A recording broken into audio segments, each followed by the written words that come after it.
Welcome to the She Said Privacy, He Said Security podcast. Like any good marriage, we will debate, evaluate, and sometimes quarrel about how privacy and security impact business in the 21st century.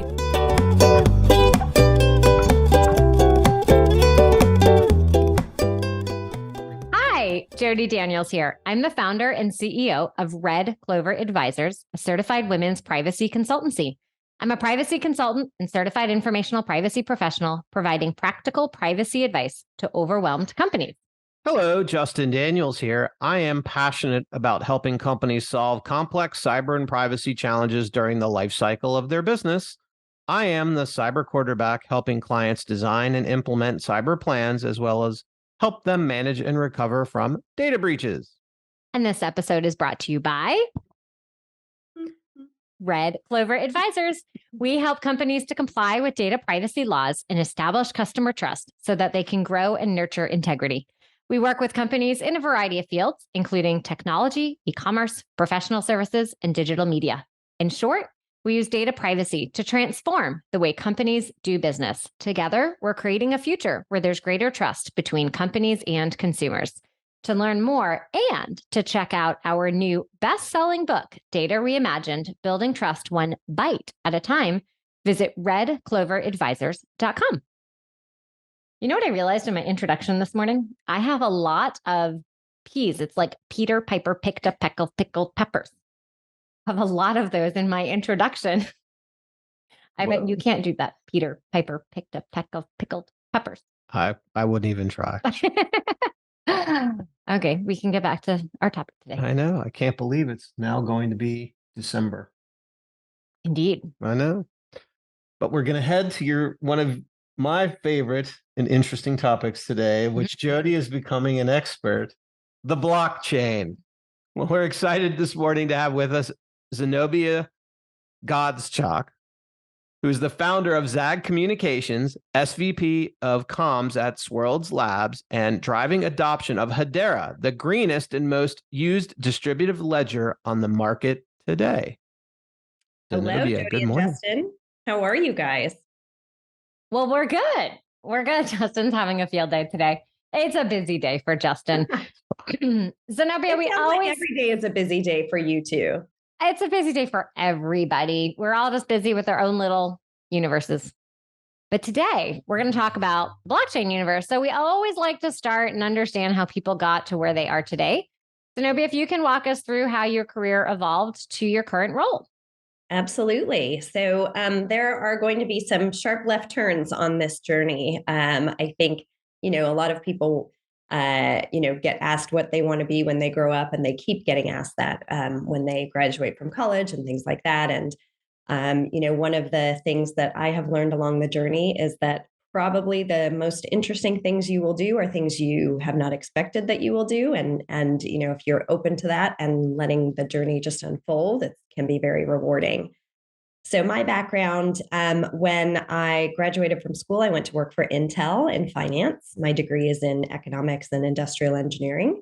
And while Intel was a great training ground, there were very prescriptive things about what they wanted you to do. And you had a small role. And when you were done with that job for the day, that was great.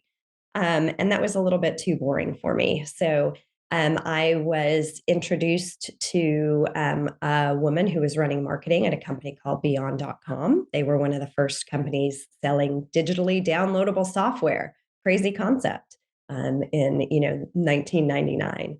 I went to work for them in marketing and doing some marketing analytics. From there, I was recruited to a company that at the time was called LoudCloud, started by Mark Andreessen and Ben Horowitz. We grew that company. We actually sold off part of the company to EDS, changed the name to Opsware, and I ran communications for the company. We eventually sold that to HP, and fortuitous timing, my then boyfriend proposed, now husband, and he was living in Atlanta. So we thought it was probably best to live in the same city. And I came to Atlanta. At the time, there was not a lot of tech in Atlanta. So I had some conversations with a few software companies that were here, but they were, they were few and far between.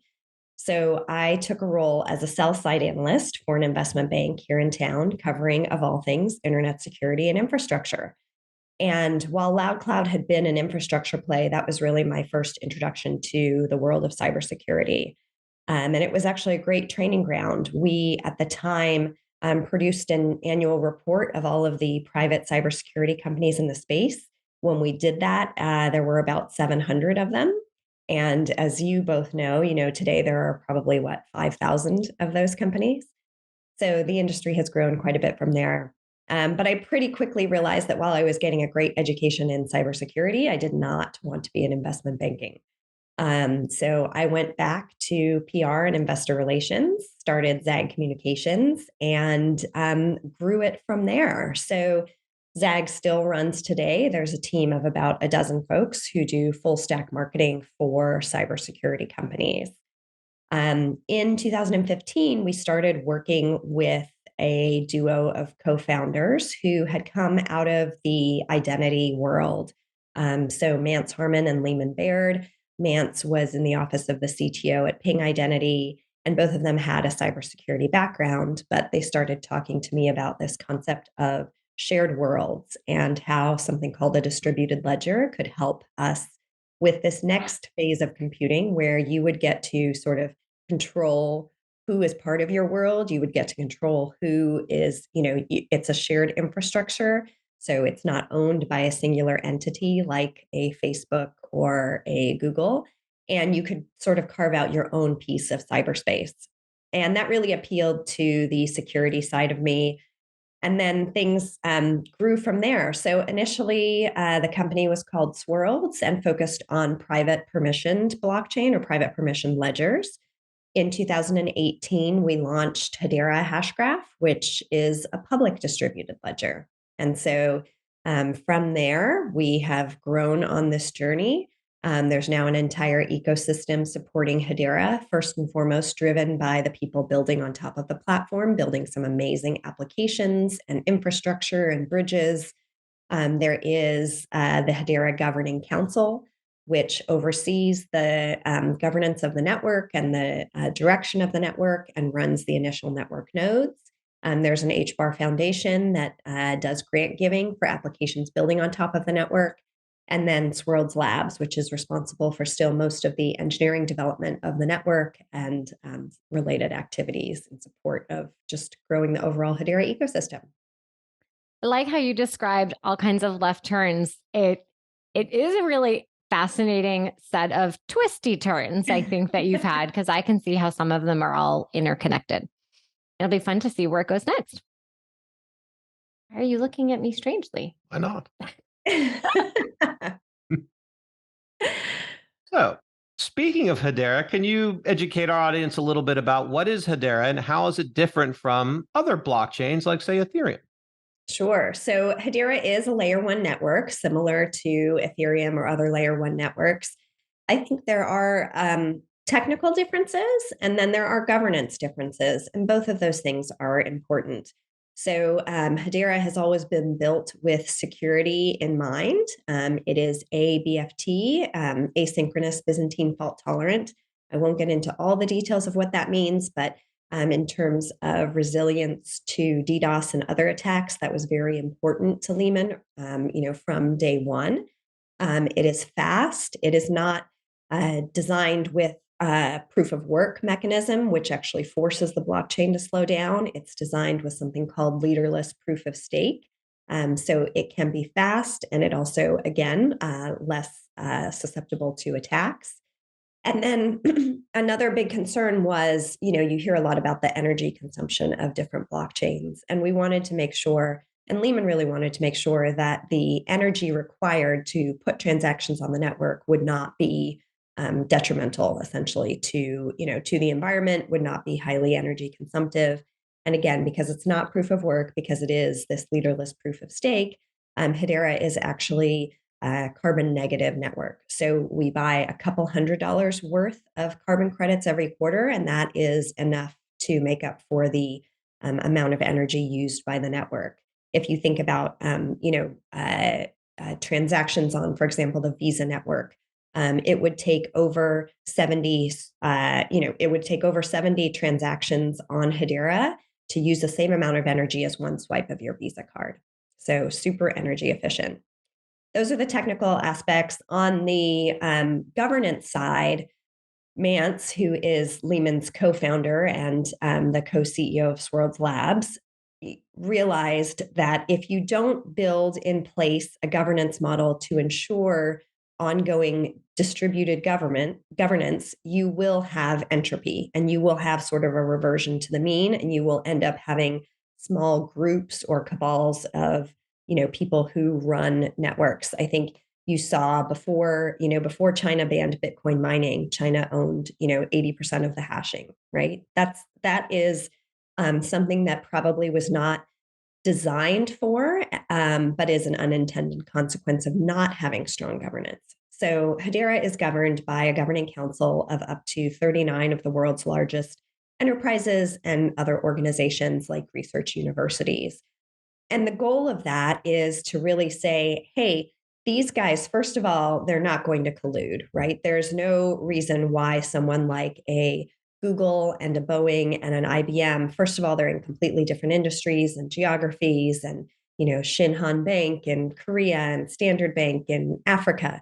You don't want them to collude. You want them to bring diverse viewpoints, and you want them to have big enough brands where doing anything that would be harmful to their reputation is just not worth it, right? Their brand standalone is worth so much more than their participation in the network that they're not going to be incented to do bad things.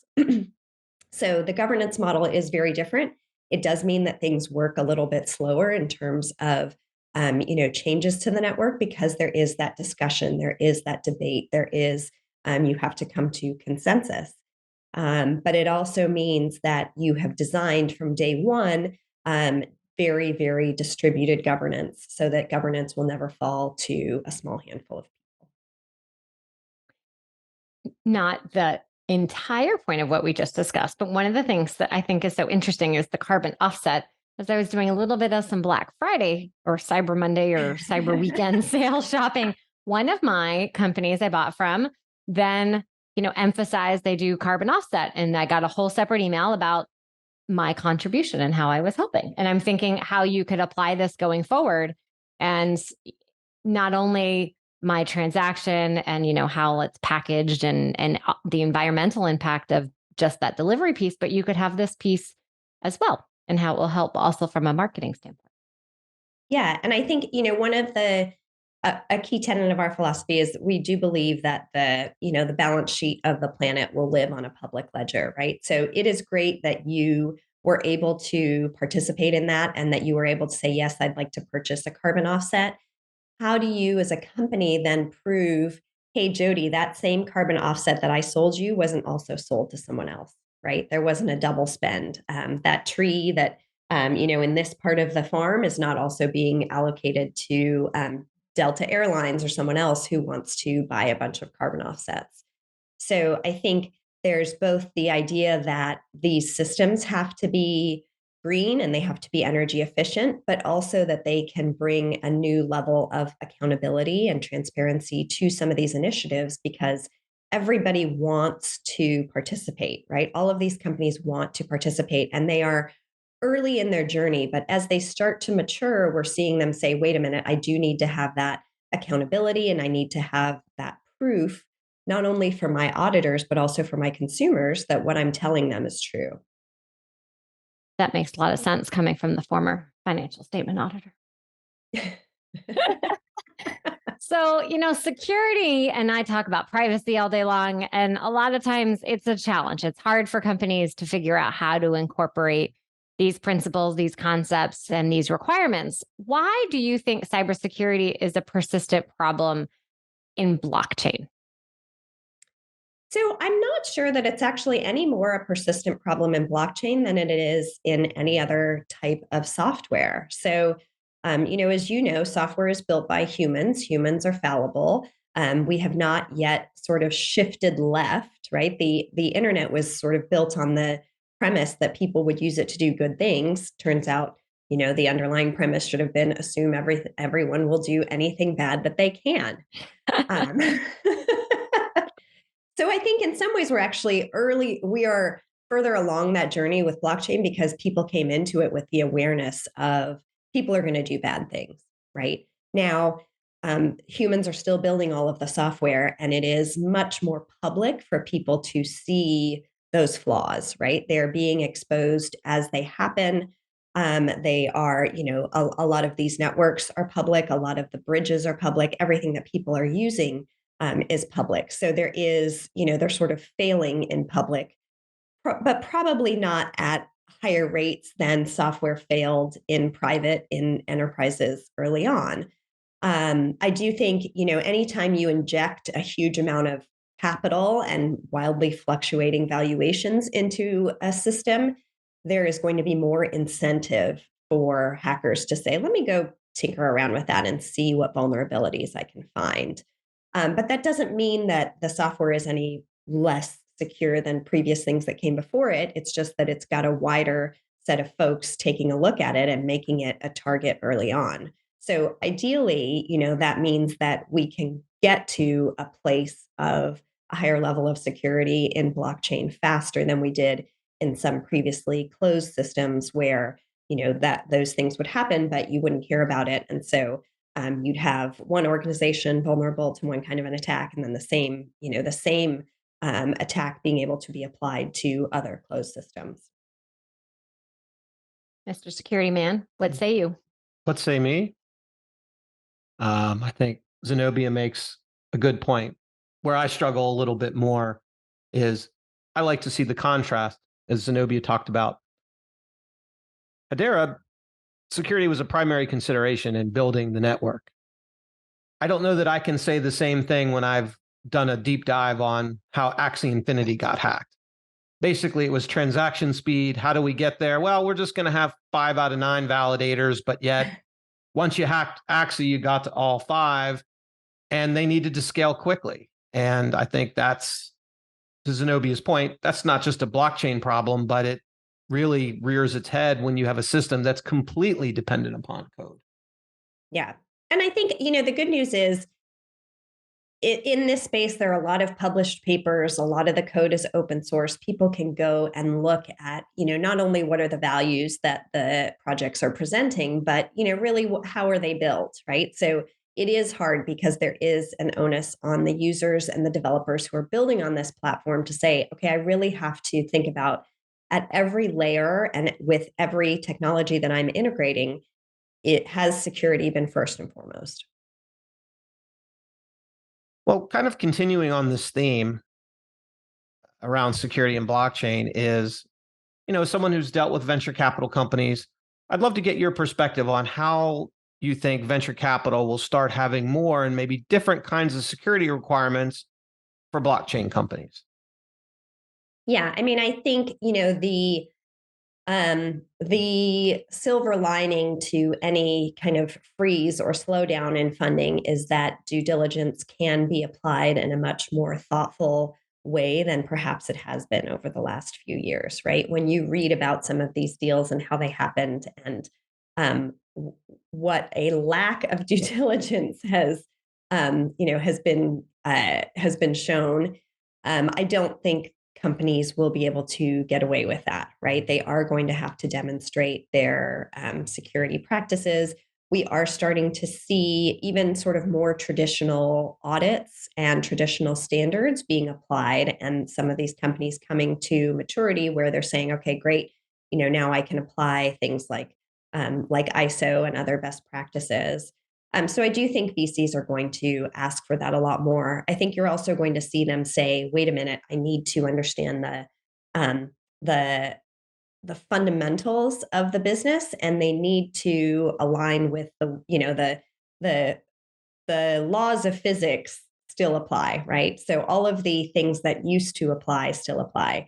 For example, in blockchain for a long time, um, you know, there was not a question from VCs about, okay, what is your underlying cost of goods model? So if you tell me that you're building on blockchain X and their cost of transactions fluctuates with the price of the related cryptocurrency, I tried to run this by my dad, who's a former CFO, and he was like, "You mean to tell me that my cost per transaction today could be 5 cents and my cost per transaction tomorrow could be $100?" And I, as both the VC and then also the CFO greenlighting this project, I'm just supposed to say, yes, that's fine. That doesn't make any sense. So I think you're going to see VCs apply a different level of rigor in terms of, okay, how is your business model structured? And that goes to everything from, the cost of goods, the cost of transactions on networks, and, the security audits across the board. I think we'll just see a deeper level of due diligence. What do you think about that? I'm hopeful that Zenobia is right.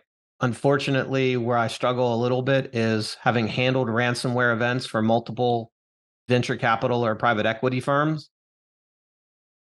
Their desire to change their ways after they've had the first ransomware event, they seem to struggle with it because it's a cash outlay.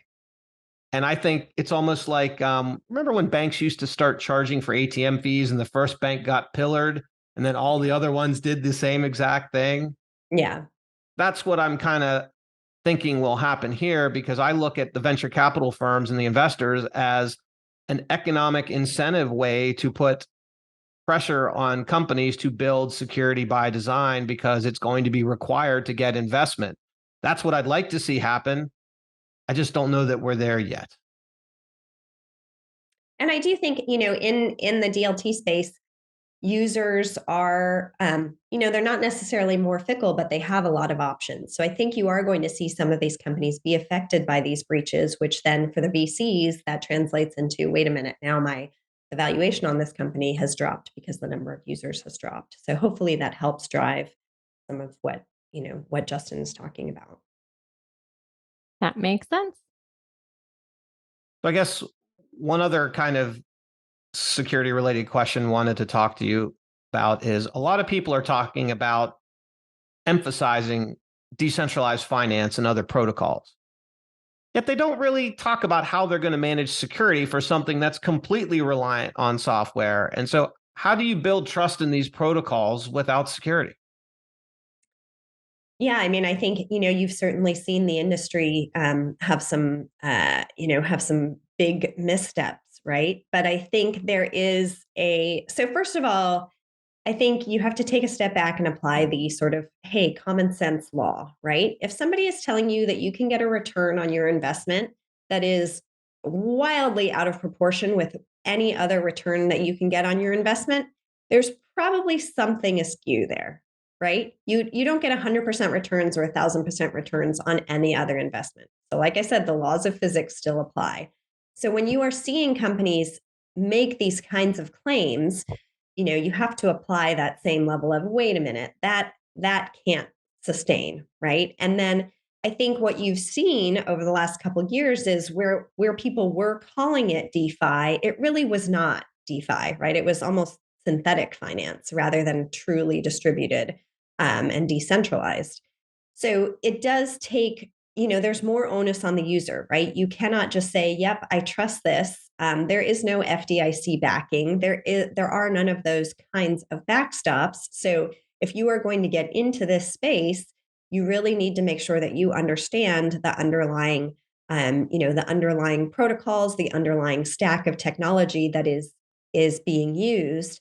And that may mean that hampers adoption of this space until we can get more regulations, until we can get more regulatory clarity, and until we make it simpler for people to interact with these systems through ways that they're already used to interacting. So, for example, I chatted with the folks at WorldPay FIS a couple of weeks ago when we were at TechCrunch, and they talked about, maybe DeFi should be enabled through your regular banking apps, right? Maybe you want to be able to say on your Bank of America mobile app, great, I'm going to allocate this percentage of my savings to crypto, and I want to stake a certain number of things, and I want to get a certain yield there, right? That is then backed by sort of the trust that Bank of America has already engendered with their existing customers, right? So until we make it so that there is that sort of seamless way to interact, and we build it into systems that people are used to, it's probably good to have a little bit of a tapping on the brakes to say, wait a minute, let's make sure that everybody getting into this actually understands what they're getting into.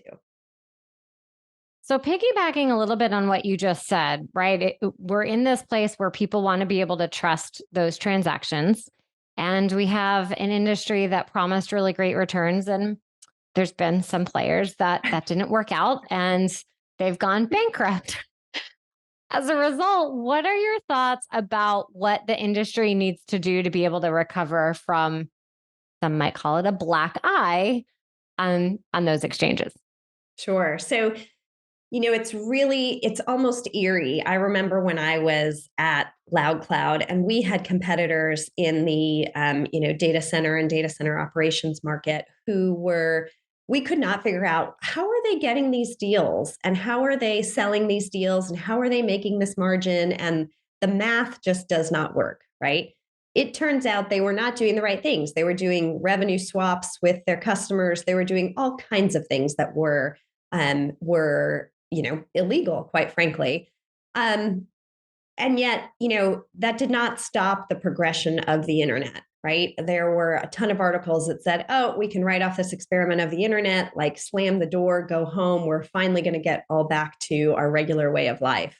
And, us having this conversation on video over Zoom, like we are, that is very much proof that did not happen, right? So I think it's actually good to get away from the overhyped returns, because similar to the internet, that's when we then saw, okay, people who actually want to build things and actually have problems that they're trying to solve with this technology can now do that without having, VCs saying, well, gosh, you're not going to give me X return, or gosh, you're not going to grow at this rate that these other folks are claiming they're going to grow.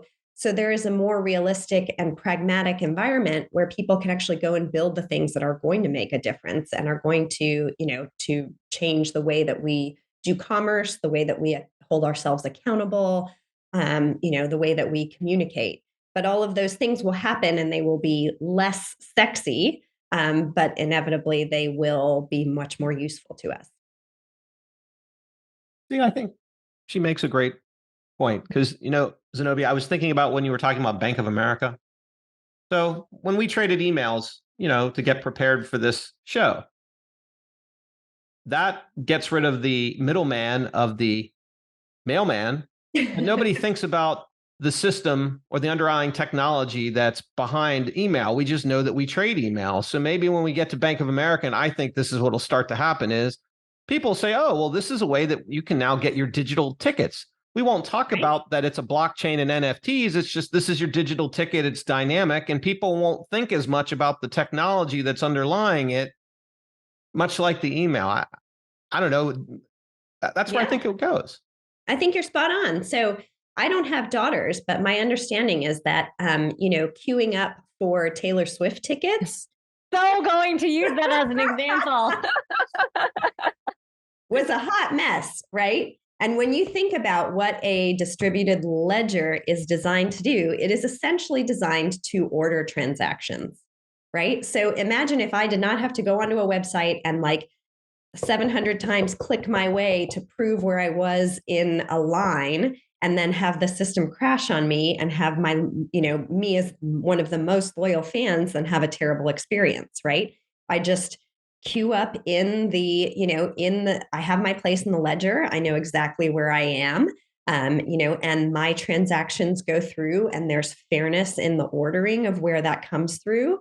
I think, again, those fans do not care what the underlying technology is, but they certainly care about fairness of ordering and fairness of how those transactions got into the queue. It was literally going to say Taylor Swift fans and that concert would be a perfect test case because it was, I didn't even try. The good news is the weekend she's coming, we have plans, but yeah. And I think that's why. And I think that's why you saw the deal between Dapper Labs and Live Nation, because Ticketmaster has to know that everybody hates Ticketmaster because they're the poster child of paying the intermediary. My ticket was $15, but yet I paid $20 in Yes. Broker and transaction fees. Everybody hates that. Yeah. And there's no choice, but we're not going to make this a ticket slamming session. Okay.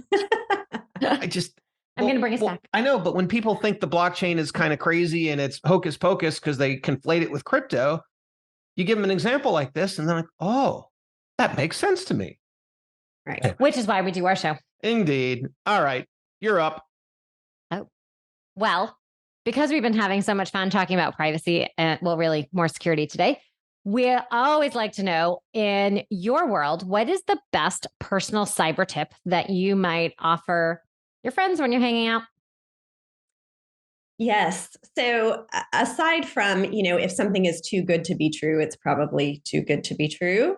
I think just a very pragmatic one is take a breath, right? Like, you don't have to answer, click, respond right away. If you, for the layperson, if you wait a day or 2 days to respond to something that, first of all, look at everything with an extremely cynical eye, right? But even if you feel like, gosh, this could be real, or this could be something potentially that I need to respond to, it never hurts to wait, because a lot of these scams and a lot of the folks who perpetrate them, sometimes they will get taken down within that time, right? So you'll save yourself a lot of hassle and a lot of headache by just making sure that you take a pause before you respond to anything. And a lot of times they will sort of try to make it so urgent that you need to respond today.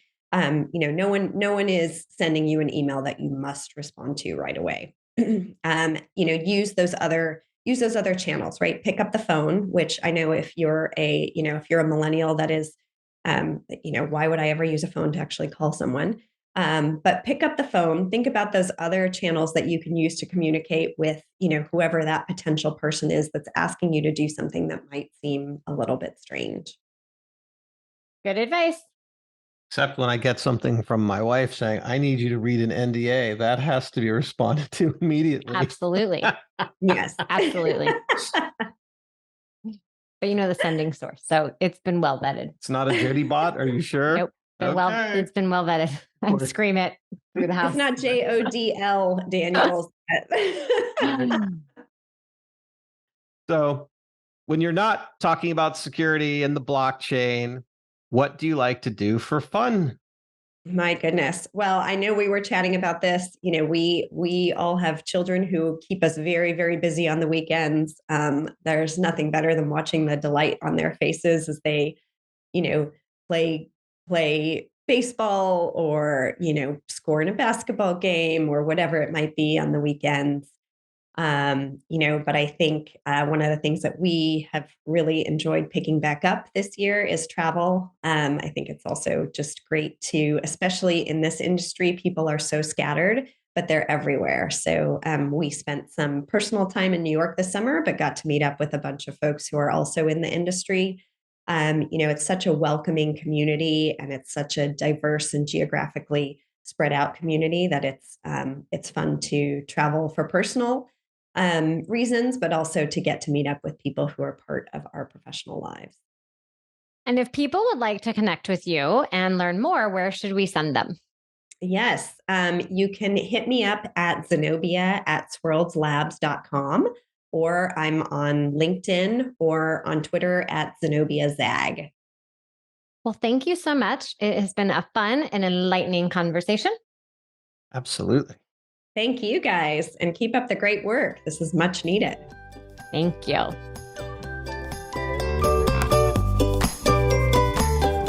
Thanks for listening to the She Said Privacy, He Said Security podcast. If you haven't already, be sure to click subscribe to get future episodes and check us out on LinkedIn. See you next time.